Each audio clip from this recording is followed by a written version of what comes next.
But I'd also question, has Rachel Reeves misled Parliament?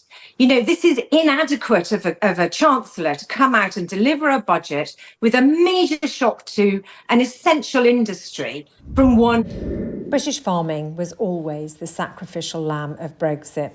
The Brexiteers, Nigel Farage, Boris Johnson, etc., all promised cheaper food.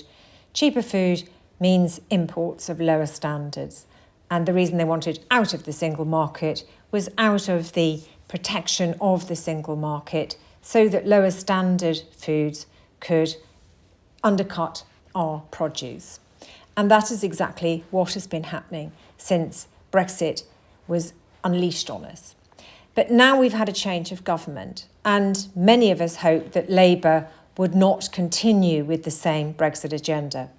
But it looks as though they are. And now that they are coming after farmers with really awful policies in the latest budget, those who actually started the Brexit fire now want to be the friends of farmers again and hope that everyone's got a problem with their memory and doesn't remember what they did. Well, I'm just going to remind you because I've kept some of the receipts. But first, I'm going to show you a video of Tony Blair's former advisor telling everyone that the Labour Party believe we don't need farmers and that they should treat farmers like Margaret Thatcher treated the miners. A privileged status for their farms, and I think that may or may not be right. I'm personally in favour of doing to farmers who want to go on the streets, we can do to them what Margaret Thatcher did to the miners. So just to be clear, John, you would beat them up? No, close them. I mean, this is an industry we could do without. So, okay, all right. So this got weird. So you would do to farmers what Margaret Thatcher did to miners, which was, and she used very heavy-handed police tactics, followed by what? Putting them out of business. If people are so upset that they want to go on the streets and spray slurry on them, then we don't need the small farmers. Right. Okay, John, I'm not sure that's a particular... You were, just to clarify, you were a former Labour special advisor, possibly emphasis on the word former there, but just to go on... Back when Boris Johnson was in number 10, there was a headline saying a leaked email said that Britain doesn't need farmers any longer. But now Boris Johnson is out of number 10 and out of Westminster, he's changed his mind again. Protest supposedly taking place on November the 19th. Will you go? Look, it's a really, really dumb thing to do. We are struggling. I mean, not the protest. I'm assuming the inheritance. No, the inheritance tax thing. We're struggling to keep people on the land to make sure that farmers are incentivised to hand over their business to their descendants. If you happen to see a tractor, If I happen to see a tractor, I'm not excluding the possibility that I would strongly sympathise with the driver of that tractor. But you describe what's happening to farming in this country as ethnic cleansing. That's a strong thing to say. But it sort of is happening. The government is trying really to drive farmers off their land. People want the countryside to look like it does. And it's farmers who made it look like that. And I think, wonder what the countryside would look like if there was no farming here. In 5 years, the subsidies, the grants are stopping. So farms have to think of new ways of making money. They have to. But farmers are not able to sell their stock, and for some of them that is a very profound danger for them being able to run their businesses and pay their staff and pay their wages. What you've got to do, what you can't do, is government can't magic up changes to their systems overnight. People need to recognise that we cannot simply continue with models which have basically held this country back and held our economy back. So that's why. Farm, a small family farm in the Fens. It's myself, my son and my father. My son's the 7th generation on the farm. the effects of the budget and the family farm tax means we'll lose the farm. It's as easy as that. They've been on the Treasury website and used their figures to work out the tax liability for us. Bearing in mind this is the smallest farm locally, we have an inheritance tax liability of £600,000. That's unsustainable for us. Our business model won't pay £600,000. We don't have that lying around. My neighbouring farms are double and triple the size of us. So their liability is even bigger. None of the local farms can stand this. So they're all working farms, they're not investment farms. So the bottom line is we lose the farm. Why I'm really annoyed, Labour were asked pre-election, post-election, pre-budget, where they're going to introduce this new tax, and they said they weren't.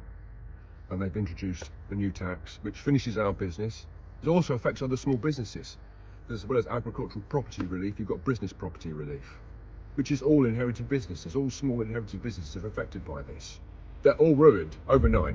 This is inadequate of a Chancellor to come out and deliver a budget with a major shock to an essential industry from one advisor. And we know that it's wrong. So I would urge politicians to look at this, because whilst we were angry about Partygate and what went on with Boris Johnson, in terms of collapsing our food industry, that's destabilising the country, and that concerns me greatly. A typical family farm would need to save nearly 160% of their annual profits for a decade in order to afford the inheritance tax on their land. That's according to new analysis from the Country and Land Business Association, who dispute the Chancellor's claims that her budget won't impact small farms. With us to discuss that is the founder of Save British Farming, Liz Webster. Welcome, Liz. Hi, Hugo. Thanks for asking me on. Thanks very much for being with us this morning. This analysis, it raises doubt over the claim that just 28% of farmers would be affected. What's your response to Rachel Reeves' inheritance tax hikes now this new data has come out? Do you think the government has just not been honest? Well, I don't know. I can't trace back how they got to the figures they've got, but it's an absolute mess. Right from the outset, it's obvious to farmers that they've got the data completely wrong. But also this completely focusing on small farms as if we only care about protecting small farms is wrong. This is about our food system. And some of the bigger farms have got the same problems as the smaller farms because there just isn't any profit in farming. It gets too risky. It is too risky to produce food. So if you look at the soft fruit growers, for instance, some of them they're huge. Their wages bill are frightening. Their input costs frightening. They face the same issues as the small farmers with this inheritance tax grab. And there is no way we can replace what the soft fruit growers produce. You can't import it. So what we're doing is crashing our food system because the government have not researched this properly and are relying on the wrong data. I understand that Rachel Reeves relied on one advisor, and this is just very frightening because food security is national security. If we don't have enough food, you're looking at a total destabilisation of the country. This is a huge issue.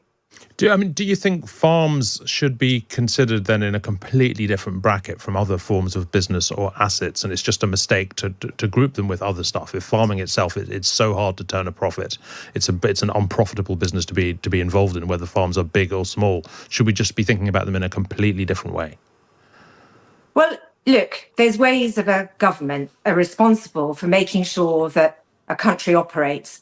So, for instance, this government has decided not to stop the subsidies to the Drax power station to pay wealthy landowners in America and North America to cut down trees and to chip it and bring it over here and burn a supposedly green fuel.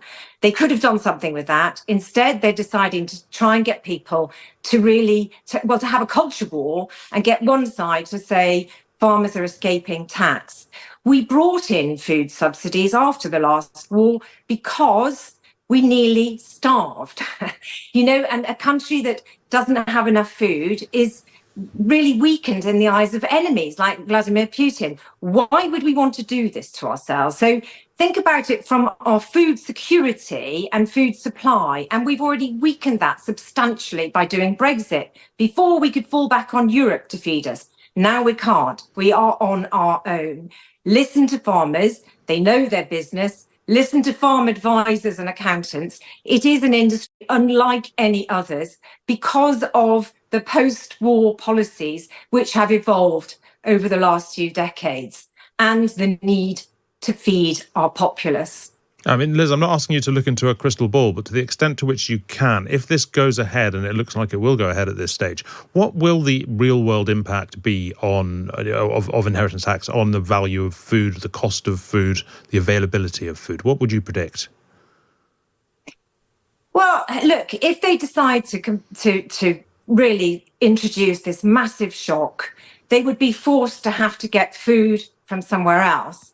And so it would certainly play into Donald Trump's hands and doing a quick trade deal and an absolute crashing of our food standards and our environmental standards. And we would be seeing huge quantities of meat coming in from South America, where the standards are unpalatable to British people who value high standards.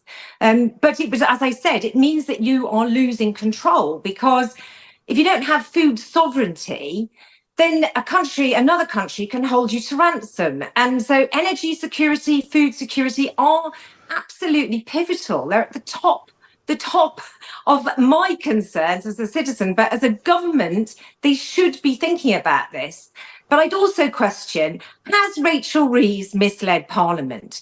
You know, this is inadequate of a Chancellor to come out and deliver a budget with a major shock to an essential industry from one advisor, and we know that it's wrong. So I would urge politicians to look at this, because whilst we were angry about Partygate and what went on with Boris Johnson, in terms of collapsing our food industry, that's destabilising the country, and that concerns me greatly. And I hope that people start asking the right questions about this and thinking about their food and their need for food, because if we have food shortages within a few days, the country will descend into absolute chaos. And Sri Lanka tells us that. A few years ago, a government made disastrous decisions. They had food shortages and the government will run out of office. And we've been so efficient at supplying food. The supply chain is very tight. The supermarkets have even come out and have said this will lead to food shortages. So I urge the government to actually be responsible and make an admission that they've made a massive error with this policy, and to reverse it, and reverse it quickly. Liz Webster, founder of Save British Farming, thank you very much. It's terrible news, to be honest, because without sounding flippant, £1 million of farmland these days, it's 100 acres. You can't, people who have 100 acres have a full-time job. So anything over that, the add on 20%, and also we forget the capital gains tax as well, on top of that, as well as high interest rates to borrow against that. It's unviable. It's not possible. I mean, I'm a seventh generation farmer on this farm I'm at. We've been here since 1703, and we hand it down. It's what we do. We're not sitting on this huge asset to be able to then sell it to live the life of Riley. We're doing this produce food that keeps you alive. I mean, I don't know how hard that is to understand for people in Westminster, but we're producing something that we don't have to be rely on from another country. We're doing it ourselves. I mean, we learned from the energy crisis, don't rely on other countries to supply necessities to keep us going. And this is food we're talking about. People need us. I mean, it's the same old story, and I hate repeating it. You know, it's, oh, you need farmer 3 times a day. Well, it's true. Nobody needs anybody more in the UK than we need a farmer. Like, I don't know how hard it is for people to commute that. I mean, are they making these decisions while they're sitting, tucking into their porridge in the morning or their sandwiches for lunch? I don't understand. They're killing the hand that feeds them, literally. The NFU says the National Farmers Union says it's going to organise a big protest in London. Is that something you'd take part in? Oh, 100%. I mean, this is like, we can't fathom how close this is to D-Day for agriculture. This is monumental, and I'm absolutely amazed. This shows how big this is. That all the crises we've gone through, the National Farmers Unions have never really spoken up. They don't like, but the fact that they have already organised a march in London just shows you how monumental this is. I mean, it's terrible. You look at the suicide figures in agriculture with mental health, they are staggering. Now, there was a report of a farmer who had taken his own life before the budget was released because of the hysteria and the noise that came out about the potential it might happen to his family farm. I mean, it is a very, very lonely place to work. You know, I have a young son, and my wife last weekend said that on the Saturday, that's the first time I spent breakfast and lunch with him since the 1st of November when he was born.